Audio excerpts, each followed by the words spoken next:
السلام عليكم ورحمة الله وبركاته.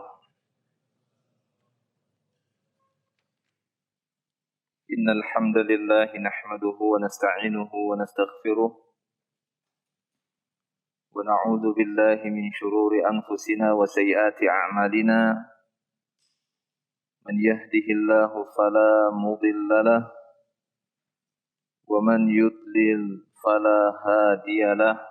أشهد أن لا إله إلا الله وحده لا شريك له وأشهد أن محمدا عبده ورسوله. اللهم صل وسلم على رسول الله نبينا محمد صلى الله عليه وسلم وعلى آله وأصحابه ومن تبعهم بإحسان إلى يوم الدين. أما بعد. Ma'asyiral muslimin, ikhwani fiddin wa ahibbai fillah rahimani wa rahimakumullah. Alhamdulillah, kita bersyukur kepada Allah Subhanahu wa taala. Pada malam hari ini kita berkumpul kembali di majelis ilmu yang mulia ini, di masjid ini, di Masjid Al-Imam An-Nasa'i, salah satu rumah dari rumah Allah Tabaraka wa Ta'ala. Kita akan lanjutkan kembali pembahasan Mawsu'atul Manahi Asy-Syar'iyyah, kumpulan larangan-larangan di dalam syariat Islam atau ensiklopedi larangan menurut Al-Quran dan As-Sunnah. Pembahasan kita masuk di nomor yang kedua dalam kitab Tauhid atau dalam pembahasan larangan-larangan seputar materi Tauhid. Nomor yang kedua, As-Tsani, kata penulis di sini, Babu Tahrimin Nifaq wa Bayani Alamatihi. Babu Tahrimin Nifaq wa Bayani Alamatihi. Bab yang akan menjelaskan tentang haramnya kemunafikan serta penjelasan tanda-tanda atau ciri-ciri kemunafikan. Kita masuk kepada poin yang kedua, ini tentang haramnya kemunafikan serta penjelasan alamat atau tanda-tanda ciri-ciri kemunafikan. Baik. Bagaimana biasanya? Di sini beliau akan menyebutkan terlebih dahulu beberapa dalil, baik itu dari kitabullah Al-Quran, kemudian dilanjutkan beberapa hadis dari hadis-hadis Nabi Sallallahu Alaihi Wasallam. Setelah itu baru kita masuk kepada fiqhul bab ataupun kandungan yang terdapat di dalam dalil-dalil tersebut. Baik. Silakan yang baca.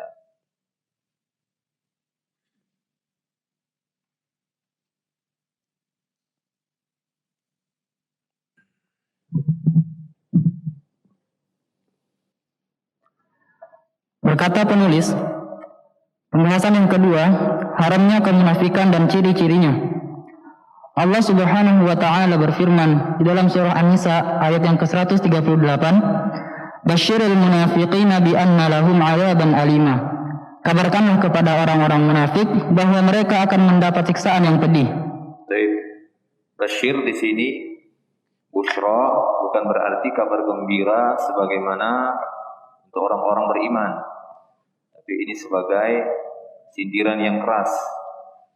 Kabar gembira bagi orang-orang munafik itu berupa siksaan yang pedih. Ini berikanlah kabar gembira bagi orang-orang munafik bahwasanya mereka akan mendapatkan siksaan yang pedih. Terus.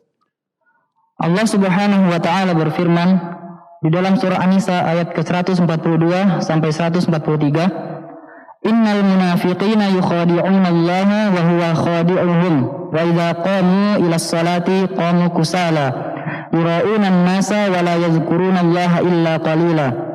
Muzabzabina baina dzalika la ilaha ula wa la ilaha ula wa may yudlilillahu falan tajid lahu sabila. Sesungguhnya orang munafik itu hendak menipu Allah, tetapi Allah lah yang menipu mereka. Apabila mereka berdiri untuk salat, mereka lakukan dengan malas. Mereka bermaksud riya, yakni ingin dipuji di hadapan manusia. Dan mereka tidak mengingat Allah kecuali sedikit sekali. Mereka dalam keadaan ragu antara yang demikian iman atau kafir. Tidak termasuk kepada golongan ini, yakni orang beriman, dan tidak pula kepada golongan itu orang kafir. Barang siapa dibiarkan sesat oleh Allah, maka kamu tidak akan mendapatkan jalan untuk memberi petunjuk baginya. Nah, ayat yang berikutnya, ya ini beliau cantumkan dua ayat yang disebutkan dalam surat An-Nisa tentang orang-orang munafik, bahwasanya mereka melakukan mukhada'ah, melakukan tipuan, ingin menipu Allah Subhanahu wa taala, wa huwa khadi'uhum, dan dia Allah ya khadi'uhum akan menipu mereka, maksudnya ala sabilil muqabalah. Allah tabaraka wa taala di sini menyebutkan dirinya wa huwa khadi'uhum, bukan berarti kita menyifati atau menamai Allah taala dengan khadi, zat yang maha menipu. Akan tetapi ini kita pahami ala sabilil muqabalah, maksudnya untuk menunjukkan maha kuasanya Allah untuk membalas. Allah Subhanahu wa taala maha mampu untuk memberikan balasan bagi manusia yang ingin menipu Allah ataupun wali-walinya. Allah taala mampu memberikan balasan atas tipuan tersebut. Nah, mereka di antara ciri-cirinya adalah orang-orang yang malas dalam menegakkan sholat.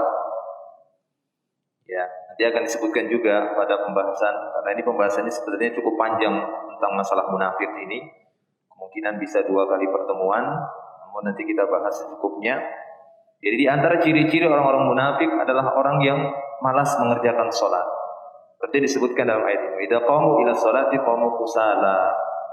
Jika mereka berdiri untuk mengerjakan sholat, mereka akan berdiri dengan rasa malas. Yura'unan nas. Ya, mereka ingin berbuat riya. Jadi tujuan mereka mengerjakan sholat adalah untuk dilihat oleh manusia. Inilah ciri-ciri orang-orang munafik. Ya, mengerjakan sholat itu malas. Makanya Nabi SAW dalam hadisnya menyebutkan bahwa sholat yang paling berat ya bagi orang-orang munafik, ya ini salatul isya wa salatul fajar. Ya, salat isya dan salat fajar, salat isya dan salat subuh. Nah, ini diantara ciri-ciri yang didapati di masa itu dari orang-orang munafik. Ya, mereka jarang hadir di salat isya dan salat subuh, karena kedua salat ini dikerjakan masih dalam keadaan gelap, tidak terlalu terlihat mereka. Makanya mereka malas. Karena ketika mereka hendak melakukan sesuatu, terkhusus lagi sholat, mereka ingin dilihat oleh manusia. Nah, wala yadhkurunallaha illa qalila. Mudzabdzabin, ya ini mereka orang-orang yang ragu-ragu. Dibilang iman juga tidak, dibilang masuk golongan orang kafir juga tidak juga. Tapi sebenarnya mereka adalah orang-orang yang tidak beriman. Jadi terus. Allah Subhanahu wa taala berfirman di dalam surah An-Nisa ayat ke-145, Innal munafiqina fid darkil asfali minan nari wa lan tajida lahum nasira. Sungguh orang-orang munafik itu ditempatkan pada tingkatan yang paling bawah dari neraka, dan kamu tidak akan mendapat seorang penolong pun bagi mereka. Nah, innal munafiqina fid darkil asfal. Asfal menunjukkan paling bawah ya. Asfal adna, paling bawah. Dark itu menunjukkan lapisannya ke bawah, darokat. Beda dengan jannah. Jannah itu darajat, tingkatannya itu ke atas. Ya, tingkatannya ke atas. Semakin mulia, semakin tinggi amal-amalnya, bahkan mendekati amal para nabi, para rasul, mendekati amalnya para syuhada, maka akan menempati derajat surga paling tinggi, yaitu surga Firdaus. Yang tidak ada lagi derajat di atasnya. Di atasnya langsung Arsyur Rahman. Ya, arsnya Allah Subhanahu wa taala. Itu bedanya. Jannah itu darajat. Tapi kalau neraka dark, yakni darokat. Ke bawah dia, semakin bejat semakin ke bawah. Yang paling bejat itu munafik. Makanya Allah mengatakan innal munafiqina fi dark asfal lagi. Di bawah, paling bawahnya, di keraknya dari neraka, dan kamu tidak akan mendapati penolong bagi mereka. Baik, terus. Allah Subhanahu wa taala berfirman di dalam surah At-Taubah ayat ke-64 sampai 68, yahdharul munafiquna an tunazzala alaihim suratun tunabbi'uhum bima fi qulubihim qul istahzi'u innallaha mukhrijum ma tahzarun wala in sa'altahum layaqulunna innana kunna nakhudu wa nal'abu qul abillahi wa ayatihi wa rasulihi kuntum tastahzi'un la ta'tadhiru qad kafartum ba'da imanikum in na'fu an ta'ifatin minkum nu'adzib wa ta'ifatan bi annahum kanu mujrimin al-munafiquna wal munafiqatu ba'duhum min ba'd ya'muruna bil munkari wa yanhauna 'anil ma'rufi wa yaqbiduna aydiyahum nasullaha fanasiyahum innal munafiqina humul fasiqun wa'adallahu al munafiqina wal munafiqati wal kuffara nar jahannam khalidina fiha hiya hasbuhum wa la'anahumullah wa lahum 'adzabun muqim. Orang-orang munafik itu takut jika diturunkan suatu surah yang menerangkan apa yang tersembunyi di dalam hati mereka. Katakanlah kepada mereka, teruskanlah berolok-olok terhadap Allah dan Rasul-Nya. Sesungguhnya Allah akan mengungkapkan apa yang kamu takuti itu.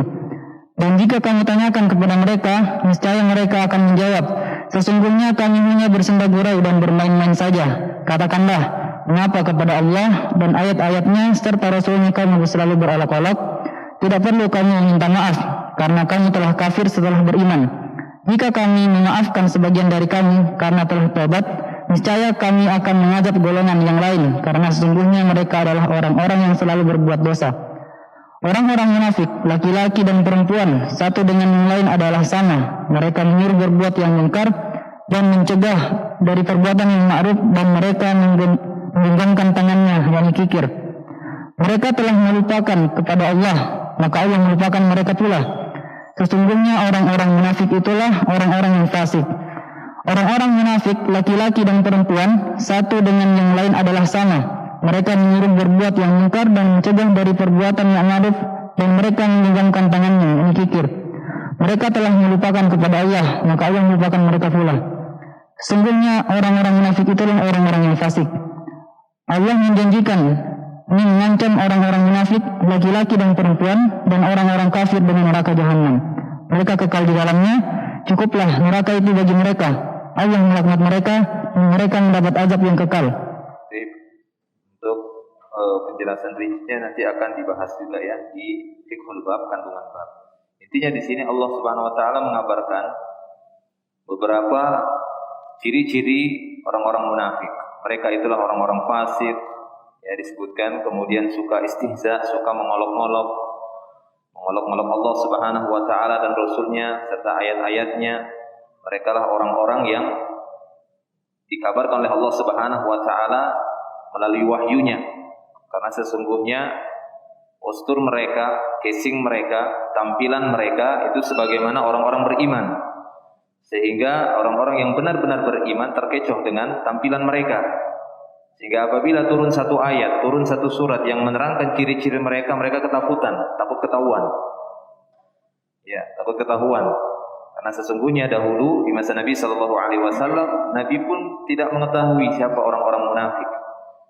Di masa itu, di zaman itu yang hidup di sekeliling beliau, kecuali datangnya kabar dari Allah Subhanahu wa taala melalui wahyu yang menyebutkan tentang orang-orang munafik yang ada di sekeliling Nabi SAW. Jadi di sini beliau menyebut, Allah Subhanahu wa taala menyebutkan ada beberapa sifat-sifat atau ciri-ciri orang munafik. Terus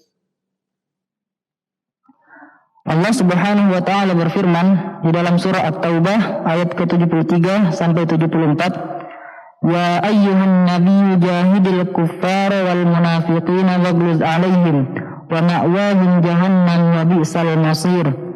Yahlifuna billahi ma qalu wa laqad qalu kalimatal kufri wa kafaru ba'da islamihim wa hammu bima lam yanalu wa ma naqamu illa an aghnahumullahu wa rasuluhu min fadlih fa in yatubu yaku khairan lahum wa in yatawallaw yu'adzibuhumullah azaban alima fid dunya wal akhirah wa ma lahum fil ardi min waliyyin wala nasir." Wahai Nabi, berjihadlah atau melawan orang-orang kafir dan orang-orang munafik. dan bersikap keraslah terhadap mereka.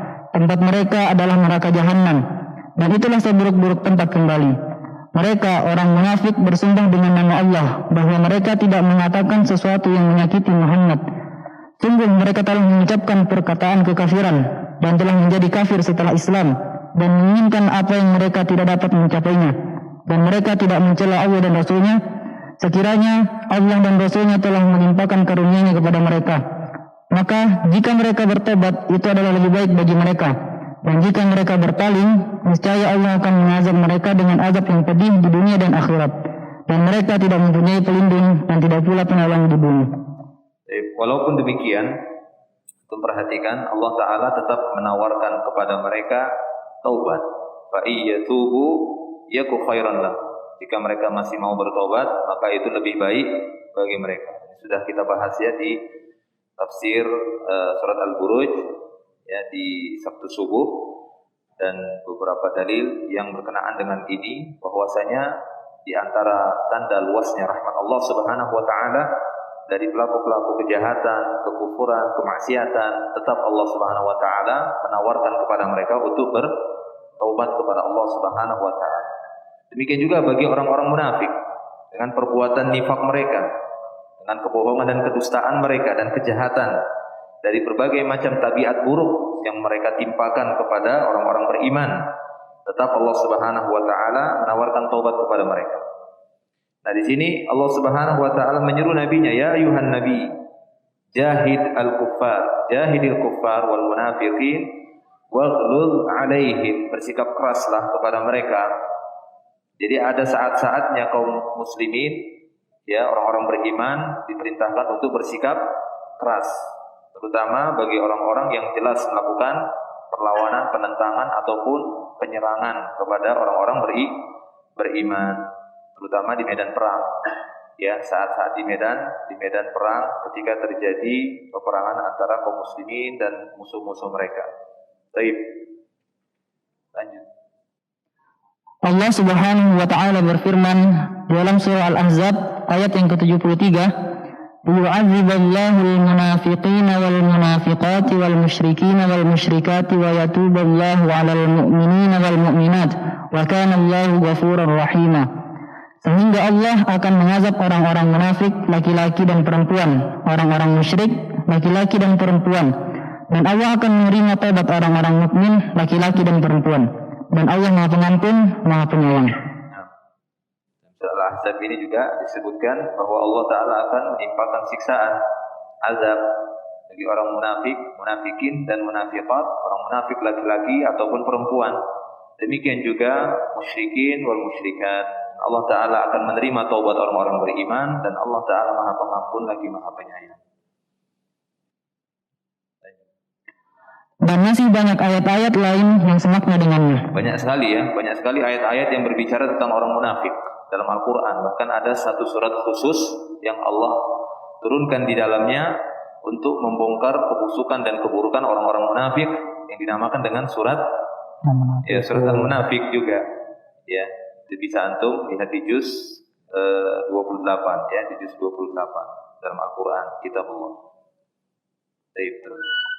Diriwayatkan dari Abu Hurairah radhiyallahu anhu dari Rasulullah sallallahu alaihi wasallam, beliau bersabda, ayatul munafiqi thalath, iza haddatsa kadzaba wa iza wa'ada akhlafa wa iza tumina khana. Ciri-ciri orang munafik ada 3. Jika berbicara ia berdusta, jika berjanji ia pungkiri, dan jika diberi amanat ia khianati. Nah, kemudian beliau di sini mulai membawakan beberapa hadis untuk menguatkan pembahasan ini tentang tahrimun nifaq, haramnya perbuatan kemunafikan, serta alamatun nifaq, ya, tanda atau ciri-ciri kemunafikan tersebut. Tadi ada beberapa ayat, dan di sana banyak ayat-ayat yang lain yang menyebutkan tentang ciri-ciri orang-orang munafik atau ciri-ciri kemunafikan. Di sini beliau membawakan beberapa dalil dari hadis-hadis Rasulullah sallallahu alaihi wasallam, di antaranya dari Abu Hurairah radhiyallahu anhu. Rasulullah sallallahu alaihi wasallam menyebutkan ayah al-munafiq. Ayah itu artinya tanda-tanda, ya, wa min ayatillah, di antara tanda-tanda kebesaran Allah, ayatul munafiq, Tanda-tanda kemunafikan atau tanda-tanda seorang munafik ada 3 kata beliau. Idza haddatsa kadzab. Jika dia berbicara maka dia berdusta. Ini ciri-ciri kemunafikan, baik itu nifak yang akbar ataupun nifak asghar. Ya, baik itu nifak yang i'tiqadi ataupun nifak amali. Nah, karena orang-orang munafik yang nifak akbar juga mereka juga berdusta dalam ucapannya, menyatakan dengan lisannya mereka beriman padahal sama sekali mereka tidak beriman kepada Allah Subhanahu wa taala, dan ini dusta yang paling besar. Ya, ini dusta yang paling besar. Lisan mereka mengatakan dan menyatakan bahwasanya mereka beriman kepada Allah dan Rasul-Nya, padahal dalam hati mereka benar-benar sama sekali tidak beriman dan menolak keimanan tersebut. Nah, ini ciri-ciri kemunafikan secara umum. Bahwa jika dia berbicara berdusta, wa idza wa'ada akhlaf. Jika dia berjanji maka akan melakukan penyelisihan terhadap janji tersebut. Wa idza tumina, apabila diberikan amanah, khana. Ya, mereka akan berkhianat atas amanah tersebut. Nah. Dalam riwayat lain ditambahkan, wa insana wa shalla wa za'ana annahu muslimun. Meskipun dia mengerjakan sholat, saum, dan mengklaim bahwa dirinya muslim. Ketika sifat-sifat itu ada pada diri seseorang, sekalipun dia mengerjakan sholat, puasa, dan menyatakan dirinya muslim, tapi sifat-sifat munafik tadi masih ada pada dirinya, maka dia termasuk orang yang munafik. Ya, maka dia termasuk orang yang munafik. Tapi apabila bentuk kedustaannya itu berkaitan dengan iman, maka ini bisa nifak akbar. Tapi kedustaannya itu, jika sifat kedustaannya itu berkaitan dengan kedustaan yang bukan masalah keimanan, mungkin berkaitan dengan muamalah, maka ini dikatakan nifak amali, nifak pada amal ataupun nifak asghar, nifak yang kecil yang tidak mengeluarkan pelakunya dari keislaman. Tapi nifak akbar ini dusta dalam masalah iman, lisannya berdusta atas keimanan, maka ini bisa nifak akbar. Dan risikonya dia akan keluar dari Islam atau bahkan tidak diterima keimanannya di sisi Allah Subhanahu wa taala. Maka sekalipun dia puasa, dia sholat dan menyatakan dirinya sebagai seorang muslim. Riwayat ini disebutkan tambahannya dalam beberapa hadis, khususnya dalam Sahih Muslim, dalam Sahih Muslim. Baik, lanjut. Diriwayatkan dari Abdullah bin Amr radhiyallahu anhuma bahwa Rasulullah sallallahu alaihi wasallam bersabda, Arba'un man kunna fihi kana munafiqan khalisan wa man kanat fihi khoslatun minhunna kanat fihi khoslatun minan nifaqi hatta yada'aha. Iza tumina khana wa iza haddatha kadhaba wa iza ahada ghadara wa iza khasana fajara. 4 perkara apabila terkumpul pada diri seseorang maka ia adalah munafik sejati. Dan apabila terdapat salah satu darinya, maka pada dirinya terdapat salah satu dari cabang kemunafikan hingga ia meninggalkannya. Apabila diberi amanat, ia berkhianat.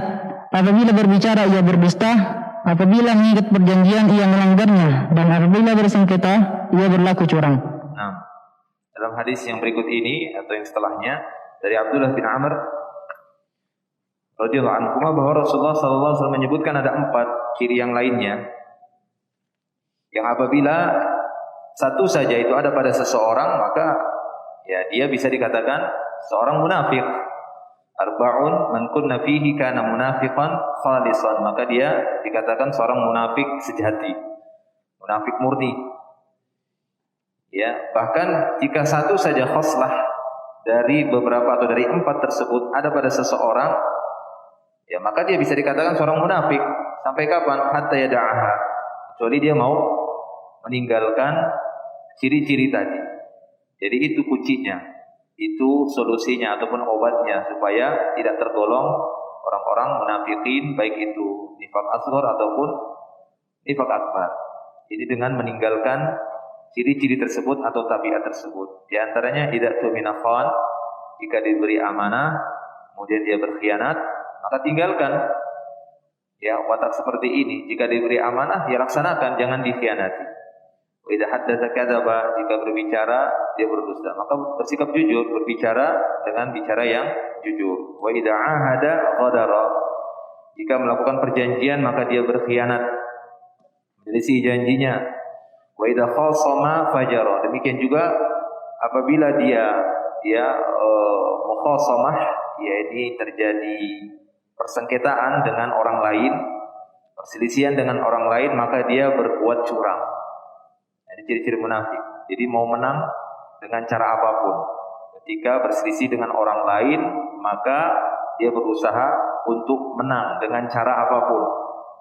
Walaupun itu dengan cara-cara yang jahat, dengan cara yang curang. Baik, ini ciri-ciri kemunafikan. Nah, di sana ada banyak ciri-ciri yang lainnya, ya. Di sana ada banyak ciri-ciri yang lainnya, dan insyaallah bisa kita dapati di dalam pembahasan yang lain, atau mungkin nanti dalam penjelasan kandungan bab ini. Terus. Diriwayatkan dari Hudzaifah radhiyallahu anhu, ia berkata, kemunafikan itu ada pada zaman Rasulullah sallallahu alaihi wasallam. Adapun sekarang adalah kekufuran setelah beriman. Maksud Hudzaifah di sini, Hudzaifah bin Yaman radhiyallahu anhu, bahwasanya kemunafikan itu ada pada zaman Rasulullah. Adapun sekarang adalah kekufuran setelah beriman. Ini bukan maksudnya menafikan adanya kemunafikan setelah zaman Rasulullah sallallahu alaihi wasallam, bukan. Kemunafikan itu tetap akan terus ada, ya, sampai akhir zaman. Kemunafikan itu tetap ada dan orang-orang munafik itu tetap ada. Yang dinafikan oleh Hudzaifah di sini adalah hukumnya ataupun bentuknya. Kalau dulu di masa Nabi sallallahu alaihi wasallam, orang-orang munafik itu bisa dikenali, bisa diketahui dengan wahyu yang datang. Ya, dengan wahyu, sehingga mereka tahu, diberitahu oleh Nabi sallallahu alaihi wasallam dan Nabi mengetahuinya. Tapi setelah wafatnya Nabi sallallahu alaihi wasallam, wahyu sudah terputus. Sehingga yang ada hanyalah menghukumi secara zahir saja. Apa yang terlihat, maka itu. Kalau dulu Nabi sallallahu alaihi wasallam menghukuminya memang tahu hatinya. Dari mana? Berdasarkan wahyu yang datang. Ya, berdasarkan wahyu yang datang. Seperti yang dinyatakan oleh Umar bin Khattab, ini dicantumkan juga oleh beliau, ya. Ada di situ, cetakan baru masih ada, catatan kakinya. Ya, masih ada, ya. Di situ ada pernyataan Umar bin Khattab tentang hal itu. Maksudnya dahulu, ya, bahwasanya manusia kan yukhaduna bil wahyi di akhir Rasulullah sallallahu alaihi wasallam. Mereka dahulu di masa Rasulullah sallallahu alaihi wasallam itu dihukum berdasarkan wahyu. Namun sekarang wahyu sudah terputus. Sehingga ketika sudah terputus, kami hanya menghukumi sesuai dengan apa yang terlihat. Siapa yang memperlihatkan kebaikan, maka kami akan mempercayainya sesuai dengan zahirnya saja, lahirnya saja. Ya, adapun orang-orang yang menampakkan keburukan, ya maka kami tidak mempercayainya dan tidak membenarkannya. Sekalipun dia mengatakan bahwasanya hati kami ini baik, tapi dia perlihatkan keburukan. Maka yang dihukumi apa? Apa yang dia kerjakan. Sudah, itu cukup. Ketika yang dia kerjakan merupakan tanda-tanda kemunafikan, kemudian dia mengatakan dengan lisannya bahwasanya saya ini orang baik, saya bukan orang munafik, hati saya tulus, tapi perbuatannya yang menunjukkan kemunafikan, maka kita menghukumi sesuai dengan apa yang terlihat, apa yang diperbuat. Itu yang dimaksud oleh Hudzaifah di sini, sisi perbedaan kemunafikan di zaman Rasulullah sallallahu alaihi wasallam ataupun setelahnya. Baik. Kita masuk kepada fiqhul bab, kandungan bab. Silakan dibaca. Kandungan bab 1. Nifak terbagi dua. Nifak takzib atau nifak i'tiqadi yang mengeluarkan pelakunya dari Islam, dan nifak amali yang tidak mengeluarkan pelakunya dari Islam. Pembagian ini telah dinukil secara sahih dari ulama salaf. Imam At-Tirmizi berkata dalam sunannya, makna riwayat di atas menurut ahli ilmu adalah nifak amali, sedangkan nifak takzib itu terjadi pada zaman Rasulullah sallallahu alaihi wasallam. Demikian diriwayatkan dari Al-Hasan Al-Basri. Ia berkata, nifak terbagi dua, nifak amali dan nifak takzib. Nah, pembagian ini sudah ada dari para pendahulu kita dulu, para salaf, seperti yang disampaikan oleh Al-Imam At-Tirmidzi dalam sunannya. Beliau menukilkan perkataan dari Al-Hasan Al-Basri bahwa nifak itu ada dua, ada nifak amali dan ada nifak takzib. Ya, Adapun nifak takdzib itu umumnya terjadi di masa Rasulullah sallallahu alaihi wasallam. Bahkan hampir-hampir semua jenis kemunafikan, dari ciri-ciri kemunafikan itu dilakukan oleh orang-orang munafikun di masa Nabi dengan nifak takdzib atau nifak akbar. Ya. Nifak akbar itu umumnya. Makanya di sini beliau mengatakan bahwasanya nifak takdzib itu terjadi di zaman Rasulullah sallallahu alaihi wasallam.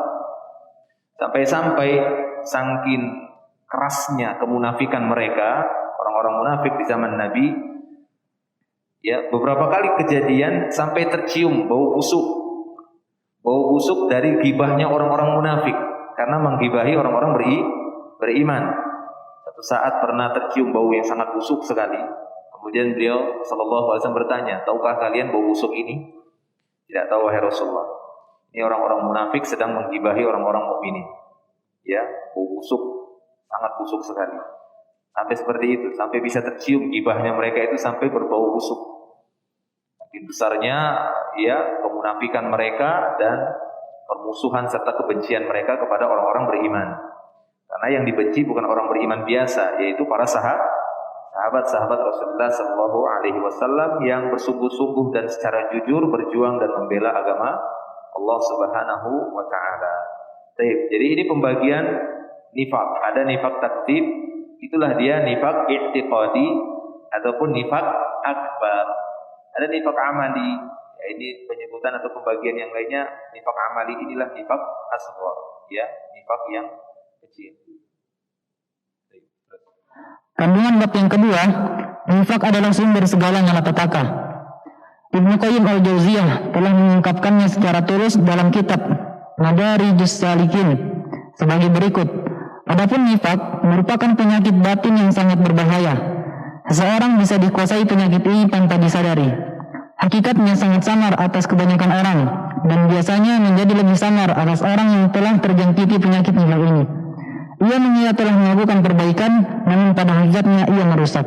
Ini yang tidak disadari oleh orang munafik itu sendiri. Mereka menyangka diri mereka adalah orang-orang yang melakukan perbaikan, ya, muslihun, padahal mereka adalah mufsidun, orang yang melakukan pengerusakan di muka bumi ini.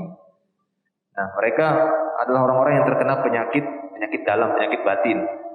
Hati mereka itu terjangkit penyakit yang sangat berbahaya yang merusak, ya, batin mereka sehingga merusak perbuatan mereka.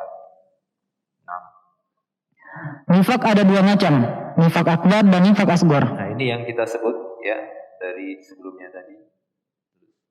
Nifak akbar adalah nifak yang menyebabkan pelakunya kekal di dalam kerak neraka, yaitu ia menampakkan kepada kaum muslimin imannya kepada Allah, malaikat-malaikatnya, kitab-kitabnya, rasul-rasulnya, dan kepada hari akhirat.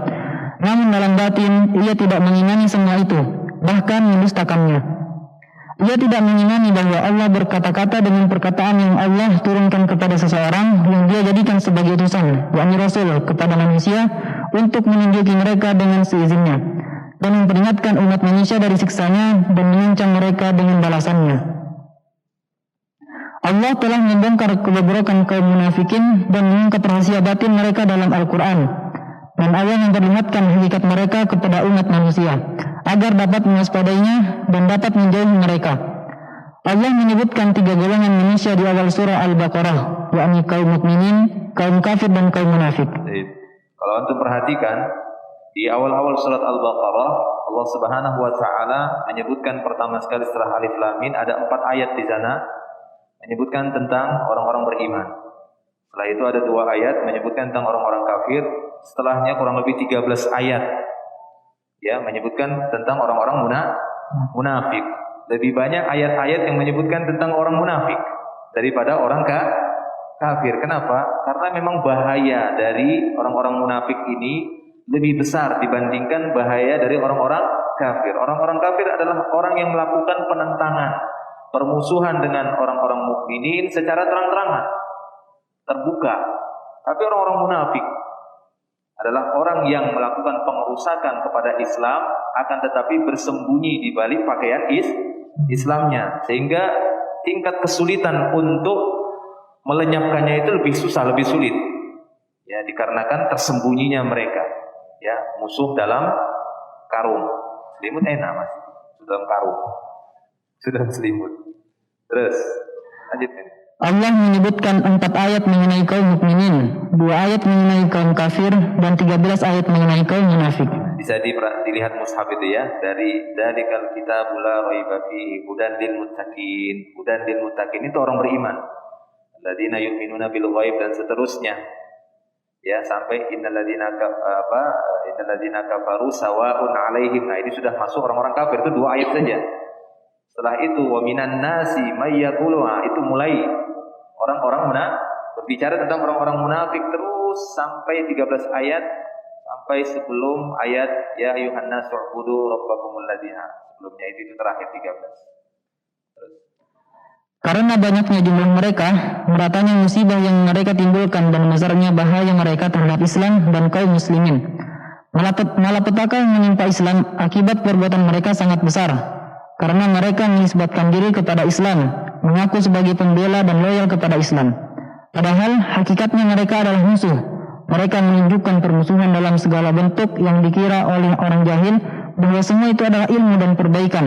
Padahal sebenarnya merupakan puncak kejahilan dan kerusakan. Nah, ini yang tersamar dan tertutup bagi sebagian orang jahil, sehingga membela-bela orang-orang munafik yang berbaju Islam, yang memperlihatkan keislaman, padahal ingin merusak Islam.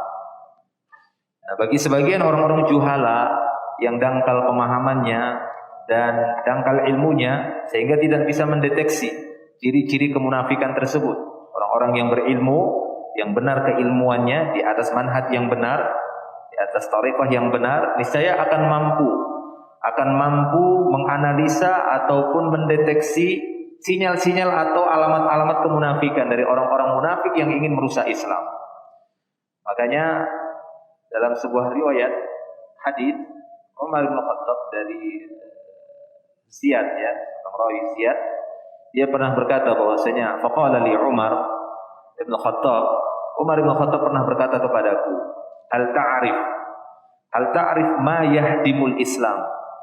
Tahukah kamu wahai Ziyad apa yang akan menghancurkan Islam? Qala la, kata Ziyad, tidak tahu.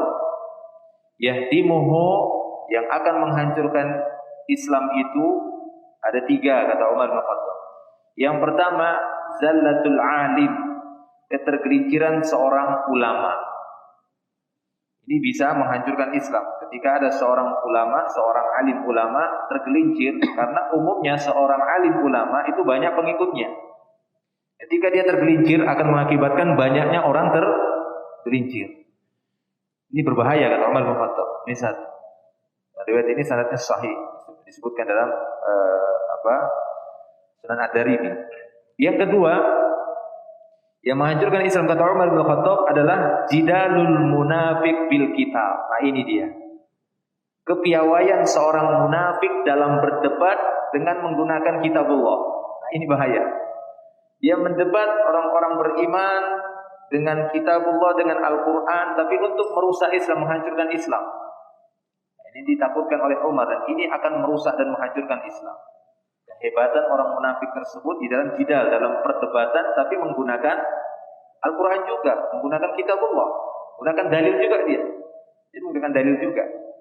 Tapi bukan untuk mengangkat Islam, dibawa Islam, bukan untuk menjelaskan makna hakikat dari satu dalil, tapi justru untuk merusak kaum muslimin itu sendiri. Nah, ini yang akan merusak ataupun menghancurkan Islam, kata Umar bin Khattab. Ya. Kemudian yang ketiga, kata beliau, adalah hukmul a'immatil mudillin. Keputusan dari para penguasa yang menyesatkan. Ini akan merusak Islam, merusak kaum muslimin yang memiliki penguasa kemudian memutuskan hukum, akan tetapi dengan kesesatan, bukan dengan ilmu, yang menyesatkan keputusannya. Hukmul a'immatil mudillin. Ini 3 hal, kata Umar bin Khattab. Salah satunya adalah jidalul munafiq bil kitab. Nah, ini tidak disadari oleh sebagian orang-orang juhala, yang mereka hanya melihat dari sisi pintarnya bicara orang tersebut, pandainya dalam mengolah kata, retorika yang bagus. Akan tetapi sebenarnya itu adalah merusak. Kan berbeda halnya dengan orang-orang yang ataupun para ulama yang benar pemahamannya, yang membawa pemahaman yang benar, tidak terlalu repot-repot, sesuai dalil udah itu, kan begitu saja, ringan saja. Nah ini orang-orang munafik ini kadang bersembunyi di balik gaya bicara, retorika, menggunakan filsafat lah atau ilmu kalam, nah seperti itu. Tapi tujuannya adalah untuk merusak Islam tersebut, merusak dalil. Terus. Demi Allah, berapa banyak pertahanan Islam yang telah mereka bobol. Berapa banyak benteng Islam yang mereka robohkan pondasinya dan mereka rusak. Berapa banyak syiar-syiar Islam yang mereka hapus. Berapa banyak panji-panji Islam yang tegak mereka tembangkan. Berapa banyak syubhat yang mereka tebarkan untuk merancukan dasar-dasar agama ini. Berapa banyak sumber-sumber agama yang mereka tutupi dengan pendapat-pendapat mereka sehingga terkubur atau terputus. Nah, jadi itu sebenarnya perbuatan mereka. Mereka bukan orang-orang pintar, gayanya saja gaya pintar, bicaranya saja pintar berdebat, tapi sebenarnya mereka orang-orang yang bodoh, orang-orang yang Allah Ta'ala tutup hati mereka dan pikiran mereka untuk memahami pemahaman yang benar dalam Islam. Itu dia. Ya, makanya Nabi Shallallahu Alaihi Wasallam menyebutkan dalam hadis yang lain, khoslatani la tajtami'ani fi munafik. Ada dua tabiat, dua akhlak yang tidak akan mungkin berkumpul pada seorang munafik.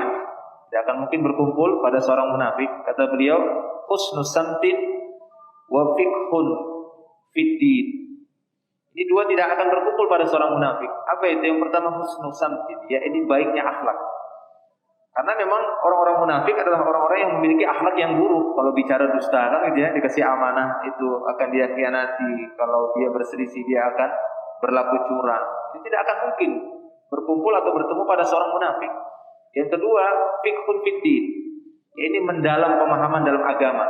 Ini enggak mungkin. Seorang munafik tidak mungkin mendalam pemahamannya dalam agama. Justru Allah Subhanahu wa taala ya menutup hati mereka sehingga mereka tidak paham. Seperti disebutkan dalam surat Muhammad itu, bagaimana orang-orang munafik yang bermajlis dengan Nabi. Tapi setelah keluar dari majlis, mereka tetap tanya kepada para sahabat, "Madza qala anifan?" Tadi Nabi itu ngomong apa katanya?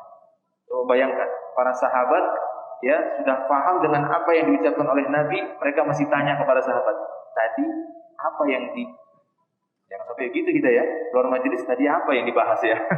1 jam, tapi tadi apa yang dibahas? Ya, wa minhum may yastami'u ilaik hatta kharaju min 'indik. Ya, qalu lil ladina utul ilm madza qala anifa. Di antara orang-orang munafik ada yang yastami', mendengar ucapanmu dalam majelis, ikut dalam majelis para sahabat bersama Nabi Shallallahu Alaihi Wasallam, sehingga mereka keluar dari sisimu, keluar dari majelismu. Qalu lil ladina utul ilm, kemudian mereka berkata kepada orang-orang yang telah diberikan ilmu, namanya setelah bermajelis dari Nabi, mereka akan mendapatkan ilmu. Tapi apa perkataan mereka? Justru mereka mengatakan, qalu lil ladina utul ilm madza qala anifan. Tadi Nabi ngomong apa? Ini kan kelewatan, kacau seperti itu. Gak tahu apa-apa setelah keluar dari majelis, tetap gak tahu apa-apa. Makanya Allah mengatakan, ulaika alladzina taba'allahu ala qulubihim. Mereka lah orang-orang yang Allah sudah kunci mati hatinya. Wattaba'u ya ahwa'ahum. Mereka suka mengikuti hawa nafsu. Ini ciri-ciri orang munafik. Jadi benar kata Nabi Shallallahu Alaihi Wasallam tadi, tidak akan berkumpul pada seorang munafik dua tadi, akhlak yang baik dan pemahaman yang mendalam dalam agama. Itu tidak akan mungkin. Sehingga mereka kelihatannya saja berbicara tentang agama, padahal mereka orang paling bodoh dan paling tidak tahu tentang agama. Karena tujuan mereka berbicara agama hanya untuk merusak, ya, untuk memalingkan manusia dari jalan Allah Subhanahu wa taala. Nah.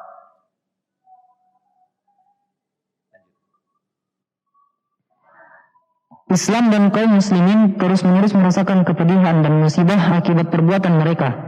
Sementara mereka terus-menerus melemparkan syubhat-syubhat sedikit demi sedikit. Lalu mereka mengira telah melakukan perbaikan. Nah, seperti itu ya. Jadi kita yang harus menguatkan ilmu. Apalagi di zaman sekarang ini, di mana gaya-gaya pemikiran dari ciri-ciri kemunafikan itu mulai banyak muncul. Ingin menjauhkan kaum muslimin dari Al-Quran, menjauhkan kaum muslimin dari petunjuk Nabi Shallallahu Alaihi Wasallam.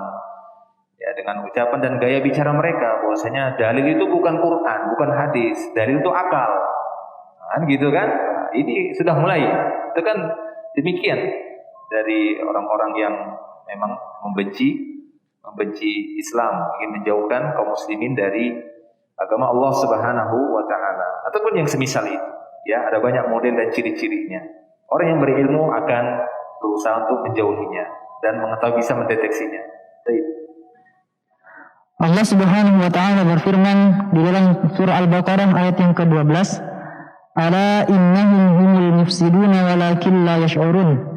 Ingatlah, sesungguhnya mereka lah yang berbuat kerusakan, tetapi mereka tidak menyadari. Nah, ini dia. Allah Ta'ala yang mengatakan demikian. Ala innahum humul mufsidun. Ketahuilah bahwasanya mereka itu orang-orang yang melakukan ifsad, melakukan kerusakan di muka bumi ini. Walakin la yash'urun. Tapi mereka enggak merasa. Ya. Kita masuk ya. Waktu Isya kita istirahat dulu ya, nanti sholat dulu, istirahat ya. Kita sholat Isya dulu, adzan sholat Isya, nanti setelah sholat Isya langsung kita sambung lagi sedikit lagi ya, insyaallah. Hakadha akhir da'wana alhamdulillah. Assalamualaikum warahmatullahi wabarakatuh. Bismillah, alhamdulillah. Alhamdulillah wassalatu wassalamu ala Rasulillah wa ala alihi wa ashabihi wa man tabi'ahum bi ihsanin ila yaumiddin, amma ba'd. Kita lanjutkan kembali sampai di firman Allah Subhanahu wa taala, "Ala innahum humul mufsidun walakin la yash'urun." Ingatlah, sesungguhnya mereka itu adalah orang-orang yang membuat kerusakan tapi mereka tidak menyadarinya. Terus baca. Dalam ayat lain, Allah Subhanahu wa taala berfirman di dalam surah As-Saff ayat ke-8, "Yuriduna liyutfi'u nurallahi biafwahihim wallahu mutimmu nurihi walau karihal kafirun." Mereka hendak memadamkan cahaya, yakni agama Allah, dengan mulut atau ucapan-ucapan mereka, tetapi Allah tetap menyempurnakan cahayanya meskipun orang-orang kafir membencinya. Nah, ini upaya orang-orang yang benci dengan agama Allah, baik itu orang munafik itu sendiri, munafikun, karena mereka sebenarnya adalah orang-orang yang kafir. Pada dasarnya mereka orang-orang yang kafirun, akan tapi mereka menyembunyikan kekufurannya dan menampakkan atau memperlihatkan keislamannya untuk merusak Islam itu sendiri, sehingga tujuan mereka adalah untuk itfa'u nurillah, untuk memadamkan cahaya Allah Subhanahu wa taala. Namun Allah Subhanahu wa taala tetap menyempurnakan, mutimmu nurih. Ini liyutfi'u nurallah bi afwah. Ya, afwah ini jamak dari fam, mulut. Artinya mereka ingin berupaya memadamkan agama Allah, cahaya hidayah dari syariat Allah Subhanahu wa taala dengan tuduhan-tuduhan mereka, dengan fitnah mereka, dengan memfitnah bahwasanya ini aliran sesat, ini ajaran teroris, ini Wahabi. Padahal yang dibahas adalah benar-benar yang pernah dibahas juga oleh ulama-ulama sebelumnya, bukan 10-20 tahun yang lalu, bahkan ya ratusan tahun yang lalu. Karena kita hanya menukilkan dari kitab-kitab ulama yang terdahulu dan menyampaikan kepada manusia pemahaman yang sebenarnya dari pemahaman Al-Quran dan Sunnah Rasulullah Sallallahu Alaihi Wasallam. Namun Allah Subhanahu Wa Taala akan senantiasa menyempurnakan agamanya. Ya, akan senantiasa menyempurnakan agamanya, walaupun orang-orang kafir itu tidak suka, tetap Allah mutimmu nurihi, mutimmu dinihi. Nah, mereka sepakat untuk melepaskan diri dari wahyu dan bersatu untuk tidak menjadikan wahyu sebagai petunjuk. Allah Subhanahu wa taala berfirman di dalam surah Al-Mu'minun ayat yang ke-53, "Fataqatta'u amrahum bainahum zubura, kullu hizbin bima ladaihim farihun." Kemudian mereka terpecah belah dalam urusan agamanya menjadi beberapa golongan. Setiap golongan merasa bangga dengan apa yang ada pada mereka masing-masing. Jadi di antara cara mereka menjauhkan manusia dari agama Allah, berupaya untuk mencari celah-celah untuk meretakkan hubungan kaum muslimin, sehingga hubungan kaum muslimin ataupun pemahaman kaum muslimin menjadi berpecah belah. Dalam artian berpecah belah di sini menimbulkan perpecahan yang sangat besar, perselisihan dan permusuhan. Adapun sekedar perbedaan dari sudut pandangan yang dibolehkan, yang di dalamnya ada ijtihad, maka ini suatu hal yang sudah terjadi dari masa para sahabat dan ulama-ulama ataupun orang-orang saleh setelahnya dan setelahnya sampai hari ini. Itu suatu hal yang tidak ada masalah. Akan tapi mereka lah yang membuat itu masalah. Ya, dari orang-orang munafik tersebut. Kemudian menyisipkan perkara-perkara yang itu diselisihi. Secara sepakat, ijma itu perkara diselisihi, kemudian dimasukkan dalam perkara perbedaan yang sifatnya toleransi. Sehingga orang-orang pun menganggap bahwasanya oh ini kan perkara yang toleransi, ada keringanan di dalamnya, kelonggaran di dalamnya. Padahal itu perkara yang sudah disepakati untuk dijauhi. Nah ini dia di antara trik ataupun langkah-langkah dari orang-orang munafik tersebut. Tujuannya adalah untuk taqattu', ya, untuk memutus-mutus. Wa kullu hizbin bima ladaihim farihun, dan masing-masing kelompok bangga dengan apa yang ada pada mereka. Nah, jadi itu yang tidak diperbolehkan dan yang diingatkan oleh para ulama-ulama kita agar tidak berbangga dengan apa yang ada pada dirinya. Ya, tidak berbangga dengan apa yang ada pada dirinya ketika kita mendapati keutamaan, kelebihan yang diberikan oleh Allah Subhanahu wa taala, maka hendaknya kita bersyukur kepadanya dan meminta kepada Allah agar senantiasa menjaga kita di atas al-haq. Ya, karena terkadang ada hal-hal yang tersamar bagi kita dikarenakan kelemahan kita minta kepadanya, kepada Allah agar kita dijaga dari hal-hal yang bisa membuat kita jauh dari agama Allah. Nah, dalam ayat lain Allah Subhanahu wa taala berfirman di dalam surah Al-An'am ayat ke-112, yuhi ba'duhum ila ba'din zukhrufal qawli gurura. Sebagian mereka membisikkan kepada sebagian yang lain perkataan yang indah sebagai tipuan.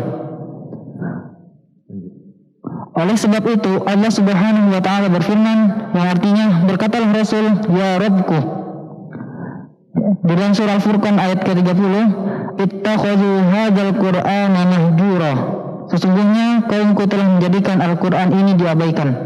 Nah, dalam surah Al-Furqan, waqala Rasul, ya, lengkapnya itu waqala Rasul, ya Rabbi inna qaumi ittakhadhu hadzal qur'an mahjura. Berkatalah Rasul, wahai Rabbku, sesungguhnya kaumku telah menjadikan Al-Qur'an ini menjadi sesuatu yang dihajar, yakni dijauhi. Mahjur, sesuatu yang diremehkan, diacuhkan. Ya, di antara akibat perbuatan orang-orang munafik mengakibatkan sebagian orang-orang muslim, orang-orang yang beriman kepada Allah jauh dari Al-Qur'an, malas belajar Al-Qur'an. Ya, dikarenakan pintarnya mereka dan kepiawaian mereka di dalam membuat syubhat-syubhat. Akhirnya membuat kebingungan sebagian orang dan malas untuk belajar. Untuk apa dipelajari, bikin bingung saja. Akhirnya dia tinggalkan Al-Qur'an. Nah, syiar-syiar keimanan telah sirna dari dalam hati mereka sehingga mereka tidak bisa mengenalinya lagi. Tanda-tandanya telah hilang tak berbekas sehingga mereka tidak bisa menegakkannya lagi. Cahaya keimanan telah padam dari hati mereka sehingga mereka tidak bisa menghidupkannya lagi. Sehingga keimanan telah tenggelam ditelan pendapat dan pemikiran mereka yang sesat sehingga mereka tidak bisa melihat lagi. Mereka tidak bisa menerima petunjuk yang Allah turunkan kepada Rasulnya. Mereka sama sekali tidak mengacuhkannya. Menurut mereka, mengganti petunjuk Allah dengan pendapat dan pemikiran mereka bukanlah tabu. Mereka melucuti nas-nas wahyu dari hakikat sebenarnya. Mereka turunkan dari derajat kebenaran yang diyakini, lalu mereka tuangkan segala macam takwil batil ke atasnya. Rahasia mereka terungkap satu demi satu. Ibarat tamu yang datang mengunjungi satu kaum yang berakhlak rendah. Mereka menerimanya tanpa menunjukkan penerimaan dan penghormatan yang sepantasnya. Mereka menerimanya dari jarak yang jauh.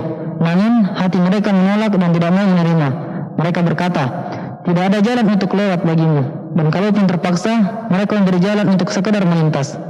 Mereka menyiapkan berbagai macam cara dan aturan untuk menolaknya. Mereka berkata, ketika wahyu sampai di wilayah mereka, cukuplah bagi kami apa yang telah ditinggalkan oleh kaum mutaakhirin. Mereka lebih tahu daripada kaum salaf yang telah lalu.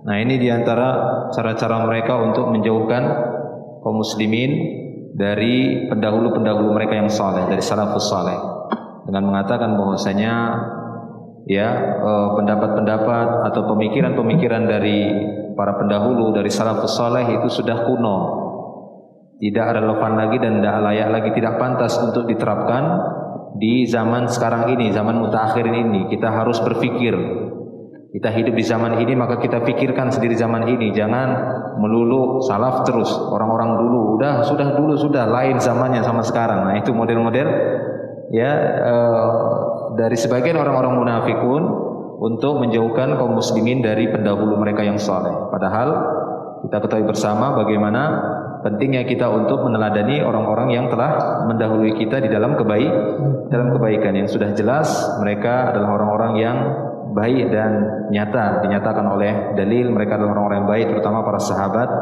dan generasi setelahnya. Terus cara-cara mereka berhujjah dan berargumentasi lebih tepat. Kaum salaf lebih didominasi oleh keluguan dan keselamatan hati, namun tidak siap untuk meletakkan kaidah-kaidah ilmiah. Kaum salaf lebih terfokus untuk melaksanakan perintah dan meninggalkan larangan. Metodologi mutaakhirin lebih ilmiah dan lebih bijaksana, sementara metodologi salaf lebih selamat namun tidak ilmiah. Jadi mereka menuduh bahwasanya metode para salaf itu lebih aslam, lebih selamat, ya, tapi tidak ahkam, tidak kokoh. Nah, begitu ya. Ya jelas nama yang sudah lebih selamat pasti itu yang lebih kokoh. Itu yang lebih kita cari. Apa itu yang lebih selamat? Untuk apa panjang-panjang bicara tapi risiko, gitu ya. Lebih baik ringkas, cepat tapi tepat, kan itu selamat. Nah, ini diantara cara mereka. Bahwasanya mereka menuduh pemikiran-pemikiran ataupun pemahaman dari pendahulu-pendahulu yang saleh, dari salafus saleh itu sudah tidak bisa ilmiah dan tidak bijaksana lagi diterapkan di zaman sekarang ini. Nah, mereka menempatkan nas-nas Al-Quran dan As-Sunnah seperti kedudukan khalifah pada zaman sekarang. Namanya terpampang di papan-papan nama, disebutkan dalam khutbah-khutbah di atas mimbar, akan tetapi hukumnya diterapkan atas orang lain. Hukumnya tidak diterima dan tidak didengar. Mereka mengenakan pakaian orang beriman, namun hati mereka adalah hati orang yang menyimpang, celaka, dengki dan kufur. Secara lahiriah terlihat seperti penolong, namun batin mereka lebih condong kepada kaum kafir. Bicara mereka seperti bicaranya orang yang menghendaki kedamaian, sementara hati mereka adalah hati orang yang menghendaki peperangan. Allah menjadikan perkataan mereka di dalam surah Al-Baqarah ayat ke-8, "Amanna billahi wa bil yaumil akhir wa ma hum bimu'minin." Kami beriman kepada Allah dan hari akhir, padahal sesungguhnya mereka itu bukanlah orang-orang yang beriman. Nah, Allah Ta'ala menafikan keimanan mereka, tidak menerima. Wa ma hum bimu'minin. Mereka sama sekali tidak beriman, walaupun ucapan mereka, lisan mereka, lidah mereka mengatakan amanna billah wa bil yaumil akhir. Lalu Allah Ta'ala menafikan keimanan mereka, tidak menerima keimanan mereka. Wa ma hum bimu'minin. Nah, moral mereka adalah tipu daya dan makar. Perbendaharaan mereka adalah dusta dan khianat. Mereka punya akal bulus. Bagaimana supaya kedua belah pihak, muslimin dan kafir, bisa menerima mereka sehingga mereka bisa merasa aman. Allah mengungkap akal bulus mereka ini dalam surah Al-Baqarah ayat ke-9. Yukhadi'una Allah walladzina amanu wa ma yakhda'una illa anfusahum wa ma yash'urun. Mereka menipu Allah dan orang-orang yang beriman, padahal mereka hanyalah menipu diri sendiri tanpa mereka sadari. Jadi salah satu tujuan mereka berbuat demikian, berwajah dua, bermuka dua, yang disebutkan oleh Nabi Shallallahu Alaihi Wasallam tentang orang-orang yang bermuka dua, yakni ya'ti haula'i biwajhin wa ya'ti haula biwajhin. Ini dzul wajhain. Orang yang memiliki dua wajah ini maksudnya orang-orang munafik kepada orang kafir. Dia berbicara mendukung orang kafir, datang ke kelompok orang-orang beriman, dia katakan mendukung orang beriman. Nah, ini dia. Celaka orang-orang yang seperti ini. Nah, ini ditunjukkan dalam ayat ini juga bahwasanya mereka ingin menipu Allah Subhanahu wa taala dan orang-orang beriman, padahal tidaklah mereka menimpakan tipuan itu hanya kepada dirinya sendiri, kecuali hanya kepada dirinya sendiri, dan mereka tidak merasa. Nah, penyakit syubhat dan syahwat telah membinasakan hati mereka. Maksud-maksud jahat telah menguasai kehendak dan niat mereka sehingga menjadi rusak.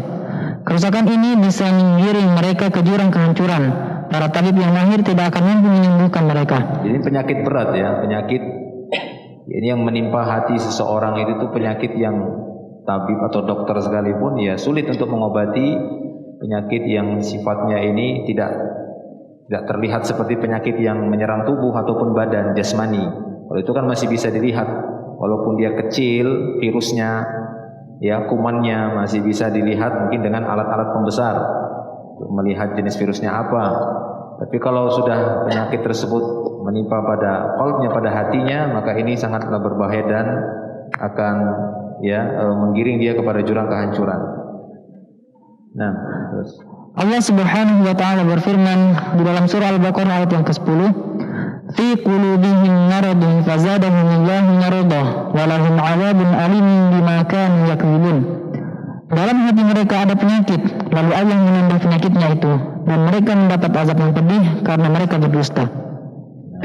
terus Siapa saja yang keimanannya terkait dengan keraguan mereka, maka imannya akan hancur lebur. Siapa saja yang hatinya terkait dengan kesesatan mereka, niscaya akan dilemparkan ke neraka yang membakar.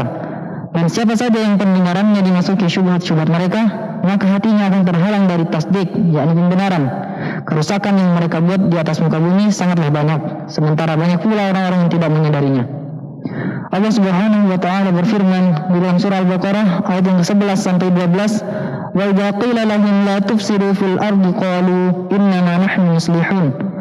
Ala innahum humul mufsiduna walakin la yash'urun." Jadi banyak orang-orang yang tidak mengetahui tentang mereka, ya, maksudnya mereka itu merusak, melakukan kerusakan di muka bumi ini, tapi banyak yang tidak mengetahuinya, bahkan mereka sendiri tidak merasa orang-orang munafik tersebut telah melakukan pengerusakan. Menurut mereka, orang-orang yang berpegang teguh dengan Al-Quran dan As-Sunnah adalah ahli zahir yang sama sekali tidak memiliki logika. Nah, ini tuduhan mereka. Jadi orang-orang yang berpegang terhadap Al-Quran dan Sunnah Rasulullah Sallallahu Alaihi Wasallam ini hanyalah ahlu zahir, maksudnya orang yang hanya melihat kulitnya saja, ya, hanya melihat apa yang dilihat oleh matanya secara kulitnya saja, apa yang terlihat saja, tidak menggunakan atau tidak memiliki logika sama sekali, tidak menggunakan akal. Itu tuduhan mereka. Nah, Orang yang selalu mengikuti nas, menurut mereka, tak ubahnya seperti keledai yang memikul kitab-kitab. Keinginannya hanyalah mengoleksi nukilan-nukilan. Menurut mereka, orang-orang yang tunduk kepada wahyu ibarat pedagang yang rugi.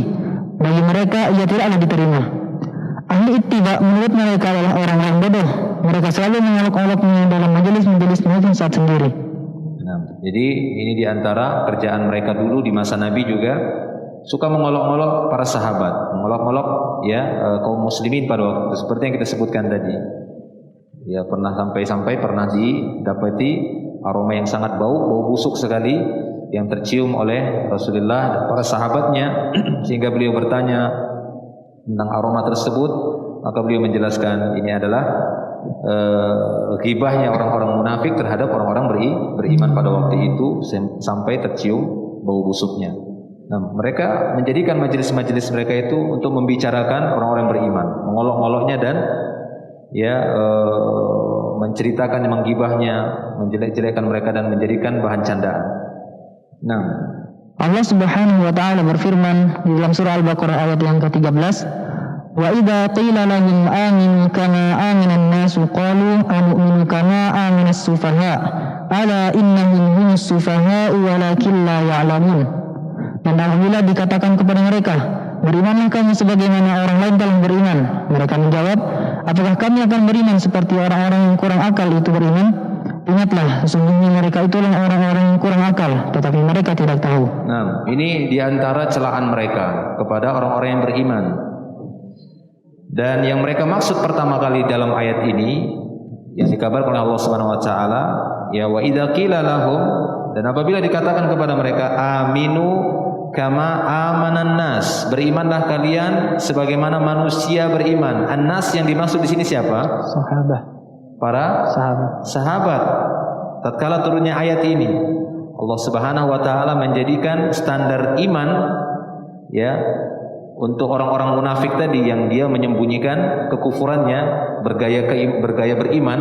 Allah taala memanggil mereka, mengembalikan agar iman mereka benar, berimanlah seperti imannya para sahabat. Jika dikatakan kepada mereka, berimanlah kalian seperti berimannya manusia, maksudnya para sahabat. Apa kata mereka? Qalu anu'minu kama amanas sufaha. apakah kami akan beriman juga seperti berimannya para sufaha ini? Sufaha itu dalam bahasa safihun atau jamaknya sufaha. Safih adalah orang yang kurang akal. Ini seperti apa kita bilang itu? Autis. Apa yang anak ada sekolahnya itu? Luar biasa. SLB. Ya itu safih itu ya. Kurang lebih seperti itu. Orang yang benar-benar kurang akalnya seperti itu. Itu hinaan mereka ya kepada para sahabat. Nah, ini kan sebuah penghinaan yang sangat besar, terutama kepada orang-orang yang sangat mulia di dalam Islam ya di sisi Rasulullah sallallahu alaihi wasallam. Maka Allah Taala mengatakan ala innahum humus sufaha. Mereka lah sebenarnya yang sufaha, tapi mereka enggak mengetahui, enggak menyadarinya. Nah, ini yang sangat parah dan yang sangat mengherankan. Mereka sendiri tidak menyadari bahwasanya mereka lah sebenarnya orang yang paling bodoh. Ya, mereka lah orang yang paling bodoh. Baik. Setiap munafik memiliki dua wajah. Satu wajah saat bertemu orang-orang beriman, dan wajah yang lain saat bertemu dengan kawan-kawannya dari kalangan kaum mulhid, yakni kaum kafir. Dia memiliki dua lisan. Satu lisan saat bertemu dengan kaum muslimin, dan lisan yang lain untuk mengungkapkan rahasia batin mereka yang tersembunyi. Nah, ini dia yang kita katakan tadi, dzul wajhain, pemilik dua wajah kata Rasul dalam hadisnya.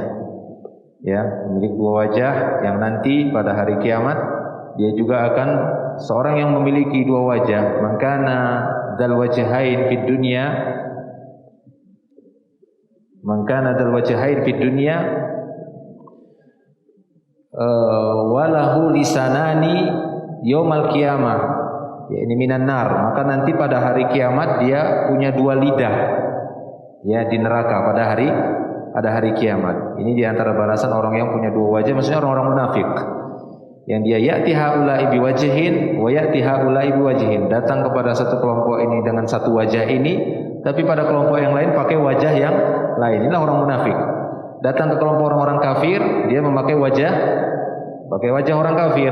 Bahwasanya kami sama seperti kalian. Tapi ketika kembali kepada orang beriman, maka mereka pakai wajahnya orang beriman juga. Bahwasanya kami juga beriman, sama seperti kalian.